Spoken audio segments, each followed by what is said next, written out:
Okay, good morning friends. तो कल हमने जो लेसन चालू किया था इंडस्ट्रियल सेफ्टी क्या है उसके बारे में हमने डिस्कस किया था। साथ साथ में सेफ्टी की डेफिनेशंस भी हमने देखी थी। सेफ्टी की डेफिनेशंस क्या है, सेफ्टी किसे कहा जाता है। स्टे अलर्ट ऑलवेज, यानी कि किसी भी कार्य करते समय आपको अलर्ट रहना है, सावधान रहना है, सतर्क रहना है, ताकि हम इंजर्ड होने से बचे, जान हानि से कुछ बचे, प्रॉपर्टी डैमेज होने से बचा ले और एनवायरनमेंट इफेक्टेड होने से बचाए। उसको हम सेफ्टी कहते हैं। जानबूझ के कोई मरना चाहता नहीं है। इंडस्ट्री में हम सब लोग काम करने के लिए जाते हैं, आमदनी कमाने के लिए जाते हैं, उससे हमारा गुजारा चलता है और बिना हम कुछ काम किए हमको कुछ मिलने वाला भी नहीं है, इसलिए हमको काम करना पड़ता है। तो जानबूझ के कोई भी बंदा, कोई भी वर्कर्स या को-वर्कर्स अपने आप को मौत के खाई में धकेलना नहीं चाहता, कि वो इंजर्ड होना चाहता नहीं, वो मरना नहीं चाहता है, या वहाँ पे कुछ प्रॉपर्टी का डैमेज ना हो उसका भी उसको ध्यान रखना पड़ता है। साथ साथ में मिली हुई गॉड गिफ्ट उसको भी उसको बचाना है, उसकी हिफाजत करना, वो भी हमारा परम धर्म है, परम कर्तव्य है। ठीक है, तो इंडस्ट्रियल सेफ्टी का लेक्चर हम भी कंटिन्यूस करेंगे। उसके पहले कुछ डेफिनेशंस है उसके, सेफ्टी को बेटर अंडरस्टैंड करने के लिए, उसको अच्छी तरह से समझने के लिए, उसको वर्क प्लेस के किस तरह से इम्प्लीमेंट किया जाता है, उसको कार्यस्थल के ऊपर किस तरह से लागू किया जाता है, उसके लिए पहले हमको कुछ डेफिनेशंस को यानी कुछ परिभाषाओं को अंडरस्टैंड करना पड़ेगा, ताकि आपको इंडस्ट्रीज में, प्रीमाइसिस में, आपका वर्क प्लेस के ऊपर कौन कौन सी ऐसी बाधाएं हैं जिसको आपको बाईपास करना है, उसके सामने आपको सतर्क रहना है, अलर्ट रहना है, ताकि आप भी सेफ, आपका प्रीमाइसिस सेफ, आपका कंपनी सेफ और आपका परिवार सेफ और आपका सोसाइटी सेफ, उसके साथ पूरा देश जुड़ा हुआ है। तो सब कुछ एक यानी कि हमारे ऊपर टिका हुआ है, हमारी सुरक्षा के ऊपर टिका हुआ है हमारा पूरे का पूरा सिस्टम। यानी कि किस तरह से सेफ्टी को इम्प्लीमेंट करोगे ताकि वो सब सिस्टम से हमको आज़ादी मिले कि जो आपका परिवार को ध्वस्त कर सकता है, परिवार को वेर बिखेर कर सकता है।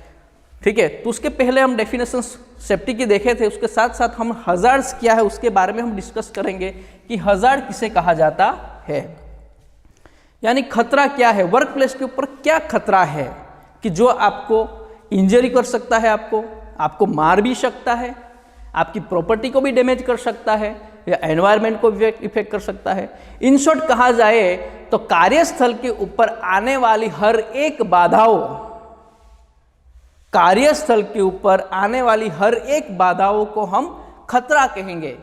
ठीक है, तो यहाँ पे पोटेंशियल ऑफ कॉज, यहाँ पे एक वर्ड लिखा है पोटेंशियल ऑफ कॉज, और सेफ्टी की डेफिनेशन में कंडीशन बीइंग सेफ। यहाँ पे कंडीशन बीइंग सेफ और पोटेंशियल ऑफ कॉज में लार्ज डिफरेंट है, एक बहुत बड़ा खाई है। बाकी का सेंटेंस सबका सब सही है, जो सेफ्टी की डेफिनेशन में था वही वर्ड्स यहाँ पे भी इस्तेमाल किए गए हैं, इंजरी, डेथ, प्रॉपर्टी डैमेज और एनवायरनमेंट इफेक्ट। लेकिन यहाँ पे पोटेंशियल ऑफ कॉज यानी कि ऐसी चीजें आपके कार्यस्थल पे होती है कि जो आपको इंजर कर सकती है, इंजर कर सकने वाली हर एक बाधा, डिफिकल्टीज, उसको हम क्या कहेंगे, खतरा कहेंगे। यानी पोटेंशियल ऑफ कॉज यानी कि आपको इंजर कर सकने वाली सारी की सारी शक्यताएं, आपको मार देने वाली हर एक शक्ति कॉज, प्रॉपर्टी डैमेज करने वाले कॉज या एनवायरनमेंट इफेक्टेड करने वाले कॉजेस जो होते हैं, जिसका कारण हम फ्रीडम नहीं ले पाते, वो हर एक क्षतियां जिसको हम क्या कहेंगे, हजार्ड कहेंगे। यानी उसका डेफिनेशन रहेगा potential of cause from freedom, जो आज़ादी है उसके सामने जो बाधाएं डालने वाले हर एक कारण, हर एक रीजंस, उसको हम क्या कहेंगे, हजार्ड कहेंगे। ठीक है, उसके बाद का जो डेफिनेशन हम देखेंगे रिस्क। रिस्क क्या है, व्हाट इज रिस्क? रिस्क यानी जोखिम। हम आम तौर पे खतरों का खिलाड़ी वैसे सुने हैं कि जो खतरा सामने होता है, सामने जोखिम खड़ा है, फिर भी हम वो टास्क करने के लिए मजबूर हो जाते हैं या कुछ ओवर एक्टिंग करने के टाइम पे हम उसको कर लेते हैं, और उसका खामियाजा क्या भुगतना पड़ता है आप लोगों को पता है कि मेरे सामने एक खाई है, वो खाई के ऊपर से मैं जंप करके नहीं जा सकता, फिर भी मैं वो ट्राई करता हूं और वो खाई के अंदर में गिर जाता हूं, इट्स कॉल्ड रिस्क। जो आपने रिस्क लिया, ये हम सिंपल डेफिनेशंस में आप लोग को बता रहा हूं एग्जांपल के साथ, कि मेरे सामने एक खाई है, वो खाई को मैं जंप लगा के उसके ऊपर मैं जा नहीं सकता, फिर भी मैं वो कोशिश कर रहा हूं, नाकाम कोशिश कर रहा हूं और जानबूझ के मैं उसको मोड़ लेता हूं, उसको हम रिस्क कहेंगे। एज पर इंडस्ट्रीज के अंदर देखा जाए तो डिग्री ऑफ हजार्ड, यानी कि बहुत मात्रा के अंदर हजार्ड्स का इन्वॉल्वमेंट होना, यानी कि जो काम आप कार्यस्थल के ऊपर कर रहे हैं वो खतरों से खाली नहीं है, तो उसे हम क्या कहेंगे, रिस्क कहेंगे। उसका सिंपल एक सेंटेंस के अंदर डेफिनेशंस दिया जाए तो डिग्री ऑफ हजार्ड, यानी आपके कार्यस्थल के ऊपर जितने हजार्ड्स ज्यादा रहेंगे उतना आपका काम करने का जोखिम ज्यादा बढ़ेगा। और आपका काम करने के लिए जब जब जोखिम ज्यादा बढ़ता है तो मैक्सिमम वहां पे इंजरी होने के चांसेस रहते हैं, आपको मरने के भी चांसेस हो जाते हैं, प्रॉपर्टी डैमेज होने के भी चांसेस हो जाते हैं। और मान लो कि इतने ज़्यादा मात्रा में वहाँ पे हजार्ड्स का इन्वॉल्वमेंट होता है तो बहुत सारी मात्रा में एनवायरनमेंट भी इफेक्ट होने के मैक्सिमम चांसेस रहे होते हैं। यानी कि हमको फ्रीडम नहीं मिल रहा है। फ्रीडम क्यों नहीं मिल रहा है? क्योंकि वहाँ पे हजार्ड्स की अवेलेबिलिटी है और ज़्यादा मात्रा में हजार्ड्स है तो आपको डेफिनेटली वहाँ पे आपका रिस्क है।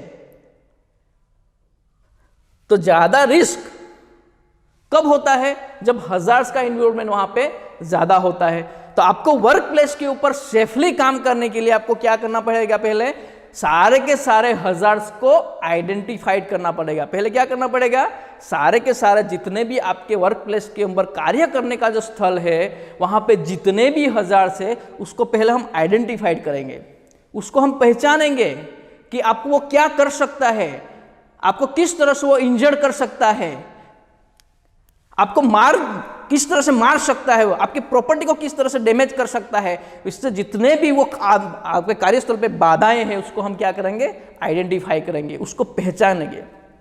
उसको पहचानने के बाद हम क्या करेंगे? उसको वन बाय वन मिनिमाइज करेंगे, एक के बाद एक हम उसको निकाल देंगे।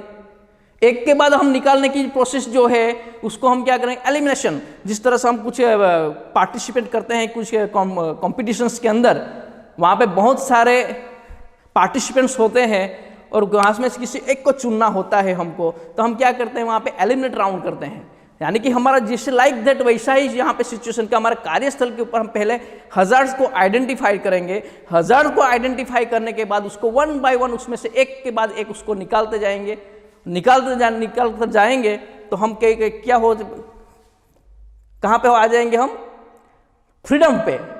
यानी कि वन बाय वन हजार्ड्स को हम एलिमिनेट करेंगे तो हम एक तो हमारी आज़ादी मिलेगी काम करने के लिए। हम अच्छी तरह से बेटर अंडरस्टैंड करेंगे जितना हजार्ड को, इतना हम उसको अच्छी तरह से अच्छी सही ढंग से हम काम कर पाएंगे। तो ये हजार्ड्स को आइडेंटिफाई करने की जो प्रोसेस है उसको हम क्या बोलेंगे? हाउसकीपिंग बोलेंगे। मैंने पहले ही लेक्चर में कहा था हाउसकीपिंग एक बहुत ही बड़ा चैप्टर है, बहुत ही बड़ी इंपॉर्टेंस है सेफ्टी को इंप्लीमेंट करने के लिए वर्क प्लेस के ऊपर। तो उसके साथ साथ मैंने सेफ्टी का डेफिनेशंस के अंदर मैंने कहा था safety is equal to housekeeping. Safety का एक डेफिनेशन एक ही सेंटेंस में आपको कोई पूछता है तो हाउसकीपिंग उसका सिंपल वर्ड निकल के आता है, safety is equal to housekeeping. तो यहाँ पे जो आपका कार्यस्थल है, काम करने की जगह है, वहाँ पे सारे के सारे हजार्ड्स को आइडेंटिफाई करना है और उसको वन बाय वन वहाँ से निकालना है ताकि आप भी सेफ, आपका प्लांट भी सेफ और आपका परिवार भी सेफ। मैंने पहले भी कहा था जी है तो जहान है, जितने हजार्ड्स को हम कम करेंगे इतना हमको फ्रीडम मिलेगा, काम करने की आज़ादी मिलेगी। काम करने की आज़ादी मिलेगी तो बेटर परफॉर्मेंस आप कर पाओगे और अच्छी तरह से आप काम को अंजाम दे पाओगे। तो यहाँ पे if hazards are multiple at work place then risk factor is high. यहाँ पे हम सीधा एक चार्ट बना लेंगे कि risk versus hazard, risk versus hazard. तो हमारे पास एक हजार्ड है यहाँ पे, बाकी दूसरा बनता है, तीसरा बनता है, चौथा बनता है। इस तरह से हम जितने हजार्ड्स ज़्यादा बनेंगे इतना यहाँ पे रिस्क आपका ज़्यादा रहेंगे, यानी कि आपको काम करने की आज़ादी वहाँ पे कम मिलेगी।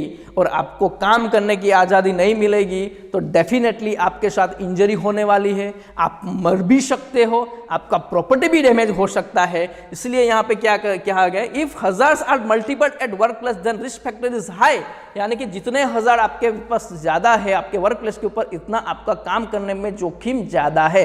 तो आपको क्या करना पड़ेगा, पहले हाउस कीपिंग करना पड़ेगा, 1 by 1 हजार्स को एलिमिनेट करना पड़ेगा। वहाँ पे हजार को जैसे हम एलिमिनेट करेंगे तो इससे बेटर तरीके से हम काम कर पाएंगे। यानी कि जैसे हजार तो मैंने ये वाला हजार, मानो कि ए हजार, यहाँ पे ए हजार को मैंने यहाँ पे आइडेंटिफाई किया, लाइक दैट कि आप हॉट वर्क काम कर रहे हैं कहाँ पे, और वो फर्श जो है वो साफ सुथरा नहीं है, वहाँ पे बहुत सारा अनवांटेड कंबस्टिबल मटेरियल वहाँ पे इधर उधर गिरा हुआ है, तो वो हजार्स को हम क्या करेंगे, वो एक दैट इज लाइक दैट हजार, वो एक काम में आने वाली एक बाधा है कि वहाँ पे आप हॉट वर्क कर रहे हैं, वहाँ से कुछ स्पार्क होने की संभावनाएं हैं, वहाँ से कुछ फ्यूम्स निकलने की संभावनाएं हैं, और वहाँ पे जो कंबस्टिबल मटेरियल है वो उसके कांटेक्ट में आके जल सकता है। तो उसको हम पहले क्या करेंगे, वो हजार्स को हम एलिमिनेट करेंगे, यानी कि फर्श को हम साफ सुथरा कर देंगे। ठीक है, तो यहाँ से इस तरह से हम 1000 को हमने निकाल दिया यहाँ से। तो कुछ हद से हमारा जो जोखिम था फायर का वो हमने यहाँ से हटा दिया है। वैसे ही मानो कि दूसरा कोई ऐसा कोई जगह है कि वहाँ पे जो कि इलेक्ट्रिसिटी के केबल्स वहाँ पे लैंग हुए हैं, यहाँ पे इधर उधर, हो सकता है वो स्टैंडर्ड ना भी हो सकता है वहाँ पे कहीं पे कटा फूटा हो, वो 2 केबल के बीच में जॉइंट्स हो, जो प्लगिंग किया है उसको टॉप के साथ उसका अच्छी तरह से टॉप केबलिंग नहीं किया हुआ है उसको, और टॉप में से लूज है। और इंडिया में तो बहुत सारा ऐसे जुगाड़ हमने आमतौर पे देखे हैं, हमने घरों पे, हम भी घर में जब हमको इलेक्ट्रिसिटी सप्लाई देना है तो 2 नंगे केबल्स को सीधे टॉप बिना टॉप उसको हम प्लग के अंदर डाल देते हैं। तो हो सकता है वहाँ पे बहुत बड़ी दुर्घटना या स्पार्किंग होने का, या वहाँ पे ओवर हीटिंग की वजह से वहाँ पे केबल को जलना, शॉर्ट सर्किट होना, वैसे बहुत सारे खतरे रहे होते हैं। तो आपको मानो कि आपके वर्क प्लेस के ऊपर दूसरा हजार उभर के आता है, electricity is not proper there, तो आपको उसको पहले सही सुथरा करना चाहिए।